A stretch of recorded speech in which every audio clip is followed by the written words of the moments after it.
Well, the music industry celebrated its biggest night of the year last night. Adele was a big winner, making Grammy history by sweeping all the awards that she was eligible for in 6 categories. But of course, the evening had a somber tone as the music industry mourned the death of Whitney Houston. We have joining us this morning a record producer from Los Angeles. He's a 5-time Grammy-nominated songwriter and producer, works with Bon Jovi and Melissa Etheridge, and he is joining us this morning. Luke Ebbin, thanks so much for getting up very early on this Monday morning to bring us your thoughts on the Grammys. And we'll get to your thoughts on Whitney Houston as well, but I would like to start with Adele. She was the big winner, making history. What does this signify to you? I mean, she's obviously quite a talent, but very different from a lot of the other acts that you saw up there dancing with a lot of music and computers. And tell us what you thought about her win.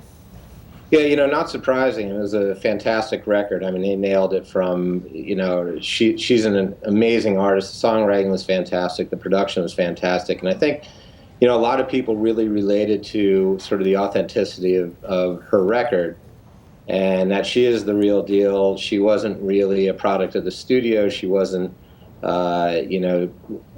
tuned and lined up perfectly, and there's a lot of soul in her, obviously, in her singing, and I think people are kind of ready for that authenticity again in music, and I think it's been a great thing for music this year. And we heard the Foo Fighters lead singer also kind of speak to it when he won as well. He said that people should pick up instruments and really learn their craft, and he's saying that they made their record in a garage and not one of these big studios. So is this a real shift then in terms of what the listening public wants to hear from artists? I mean, obviously the ones who won big last night were not the musicians that were produced in a studio necessarily. Yeah, I thought there was a lot of irony to that.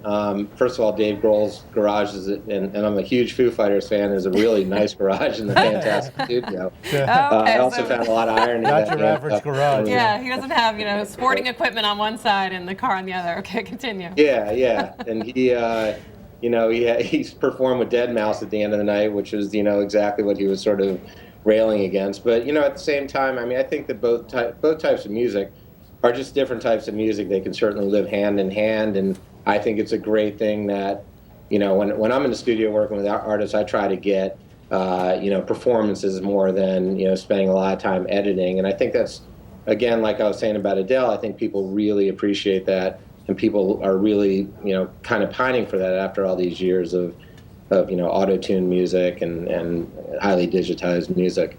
And Luke, you can't see it, but we're playing right now a clip from when Adele visited here at WSJ Cafe. She played Rolling in the Deep, or sang Rolling in the Deep, and it was an amazing performance. So we're listening to a little bit of that right now. But I also want to get your take on any other upsets or surprises. Chris Brown coming back to the Grammys this year, winning after he was sort of left the music stage, so to speak, for a while. Tell us what you thought about that. Well, it's interesting. I mean, I think that on the one hand, the music industry is a bit forgiving. I'm not sure if he's, I think he's an amazing artist, and I think it was really more about his record was great, and he's an incredible performer than it was that he's sort of been accepted again, or if he's, if the business is ready, the business is ready to have him back. I mean, he's a dynamic performer. His personal issues aside. Yeah. I did think that the best upset of the night, and I think that really one of the most interesting things was Bon Iver winning. Fantastic band. And also, coincidentally, Justin Vernon, the lead singer and the leader of the band, sort of railed against the Grammys initially when he got the nomination. And all right, Luke, unfortunately we're running a bit out of time. We didn't even get a chance to really talk to you about the Whitney Houston loss. Of course, I'm sure you and all your colleagues in the music industry realize that loss of that great talent, but we appreciate you being with us this morning so early.